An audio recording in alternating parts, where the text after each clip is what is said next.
Here we are again, Chibikko Choro-Q fans. I got, I guess technically 5 models, but 4 styles.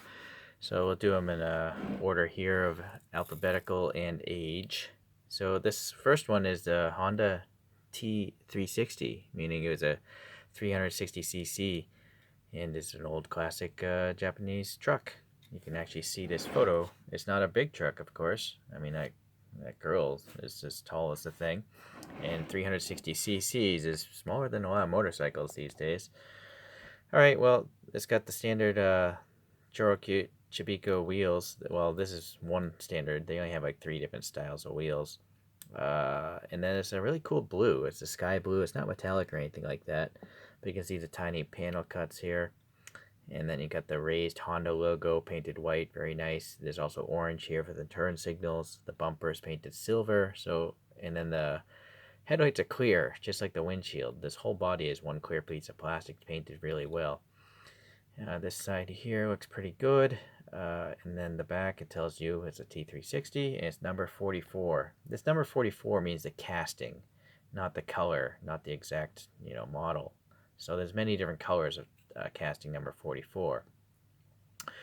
Painted on taillights seem alright. And then we got the bed here, and there's actually a rear window with some black for the molding. And then it's got the tiny Honda Motocompo motorbike. This is like a 49cc portable motorcycle, gas powered. Could have been a 2-stroke. The handlebars fold down here. It's like a suitcase. So very cool that they would actually make this thing that small and then actually go to the effort of painting it. Look at that. The vents actually have black paint in there. Very impressive. The seat there. I almost thought about buying one of these, but then I thought I would die if I actually rode it. No one would ever see you. You're so low to the ground. Alright, so that one's cool. And then I picked up a yellow one.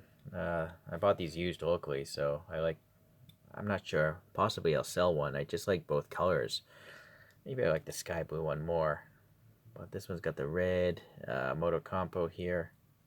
It's also got, I don't know if that's a mold. Yeah, I think that's a contaminant. It's not the mold. Alright, well anyway, same thing, just a different color.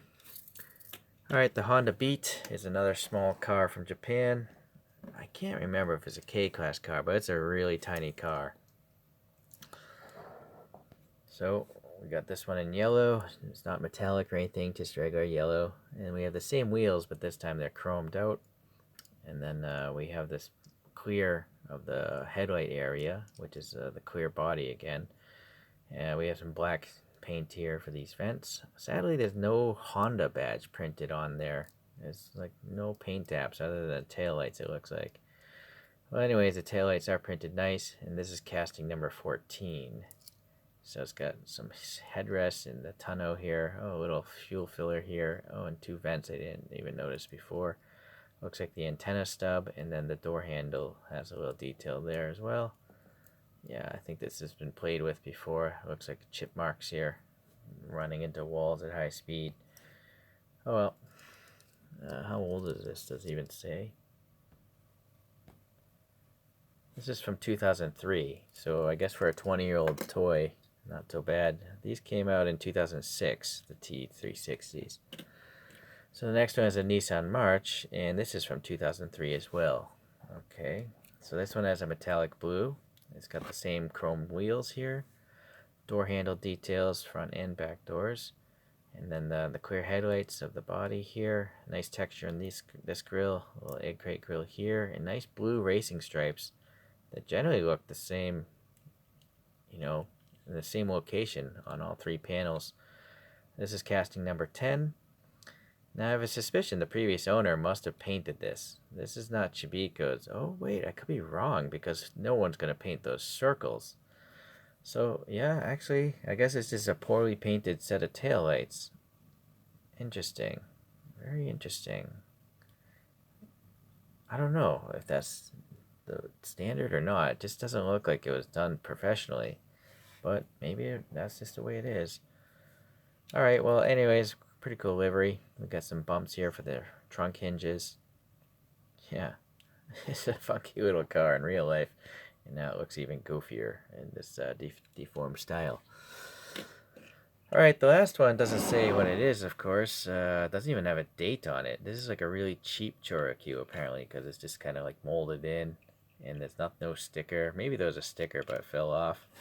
And it's got red painted taillights. And then this one, in this case, the whole body is white. You can see, and they painted on the windows. So it's nice that they still painted this information here, and then silver here and here. Although it would have been nice if those were painted black. But it's got the translucent red ambulance lights up top. I don't know why more ambulances don't have this aerodynamic, roof extension. It makes sense instead of just putting light bars with a lot of drag. So these wheels are actually different.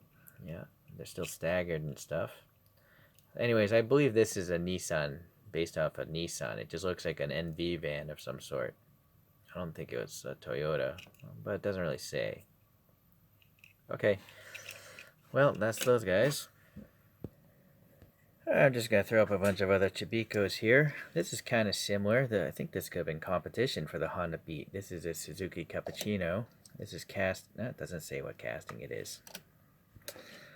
And then this is a Mitsubishi i-MiEV, or I, and that looks very similar, kind of to a Nissan March, although the Mitsu was an electric car. I don't have any more ambulances in this size, but I do have this Toyota Crown police vehicle. Another cool Honda here is this Honda City Turbo with racing livery. Doesn't tell you what it is. Oh, there you go. Number 37. And then here's a funky little truck. I don't know what it is. It's a Japanese trike truck of some sort, but it doesn't tell me on the back or the bottom. So I forget. I reviewed it at some point, but I have no idea what it is. Alright, so that's it for some other Chibikkos, if it should interest you to start collecting these. They're very small, so they don't take up much room. They have a lot of cool details, I think. A lot of paint apps in many cases. The only problem the thing I don't like about these is the wheels are staggered in sizes. So you can't get small 1/64 scale wheels for the fronts, at least. For the rears, you can definitely do it, but you'll have mismatched wheels. So I can't really customize these Chibikkos. It's too bad. Alright, well, anyways, let's get these other ones out of here. Just let these 5 spin today. So I'll still probably pick some up, though, if they're, inexpensive enough. I do like them. Thanks for watching. I'll see you in the next Chibikko video.